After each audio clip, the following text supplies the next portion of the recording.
So once again, the strategy is to eliminate lower powers in the numerator or denominator, then evaluate. How about this situation? Again, when x is going to infinity, this is going to a million, billion, trillion, so this 2 doesn't matter. This 4, when you got $1 million and you have $4, who cares? Okay, 4 doesn't mean much. Well, now what about this one? What about on top here, I'm going to have a million squared. A million at some point. If I keep checking this out. Well, if you have a million squared, and this is just a million, is that million very important? No, because this number is a lot bigger than this number. In fact, it's 1,000,000 times bigger than this one. So that small x pretty soon is not going to matter. So that is worthless compared to how big this number is. When you square a million or you square a trillion, this is small in comparison. All right? So we're just looking at the top and we're looking at the bottom. We're doing those separate.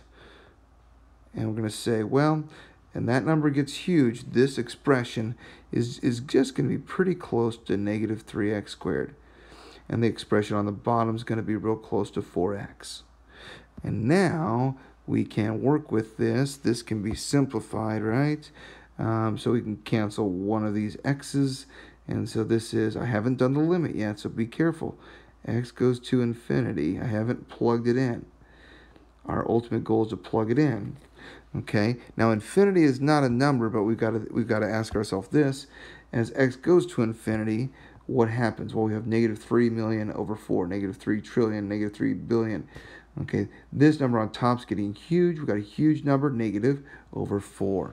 And so that is going to negative infinity. It's blowing up in the negative direction. All right? How about this one? So we've got x going to negative infinity. Well, these little potatoes don't matter there, all right? And notice this is the same one, right? So even though it's negative, that's not going to matter either, because all that matters is the highest exponent up here. And so we have the limit as x goes to negative infinity, and we're left with negative 3x squared all over 4x, which is the same as the limit as x goes to negative infinity of negative 3x over 4. And so what's going to happen? Well, remember here, x is a negative number going negative 1,000,000, negative billion, negative trillion. When you put a negative number here, you get a positive. All right, so this is going to positive infinity. Okay, so as x gets bigger, as x goes to negative infinity, y goes to positive infinity. That's what we're saying. Okay?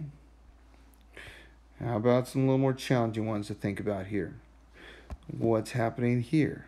Remember what that negative does here, that negative exponent? Well, that's going to drop it down to the bottom. So we want to rewrite something like that. 1 over e to the positive x. Okay? And now we're plugging in positive or negative numbers there, right?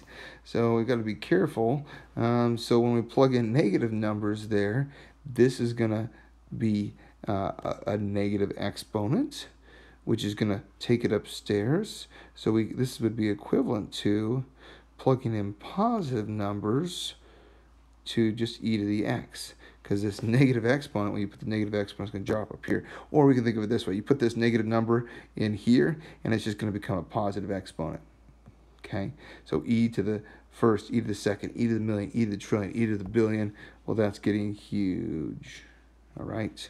So we probably could have skipped this step here and just thought about that negative times a negative is a positive. Last one. Doesn't matter how ugly it looks here. When we're going to infinity, that 1 doesn't matter. Infinity to the 5th, or a trillion to the 5th, is huge. A trillion to the 5th is gigantic. It's so big that a trillion squared doesn't matter. It's so big that a trillion cubed doesn't matter. So this is equivalent to the limit as x goes to infinity of And on the bottom, negative 12x to the 5th. We'll keep that around. All these other terms disappear. What about up top? Well, looking under this square root, when you plug in a large number into x, you've got 1,000,000,000 to the 10th power. That's huge. 1,000,000,000 to the 10th power. 5 doesn't matter. 1,000,000,000 to the 5th power is pretty small compared to 1,000,000,000 to the 10th. All right, and so we're going to keep the rest here. Okay, we're just taking that polynomial and cleaning that up there. All right, so there's our fraction. Now we got to remember. Can you remember how to simplify that square root there? Square root of 9 we know.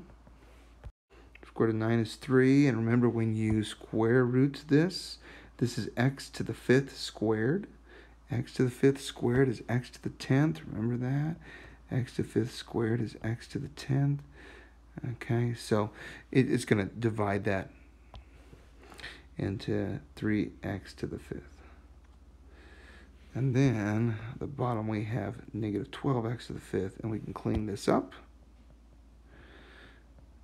X to the 5ths are going to go away. And we got negative 6 over negative 12, which is 1/2. All right, so the nice thing when we're going to infinity is small things don't matter, all right? So we're going to leave it at that there. And just remember to eliminate those lower powers in each expression. Just look at the top, look at the bottom. Don't cross over. Just knock out the small terms, rewrite, and address the limit that way.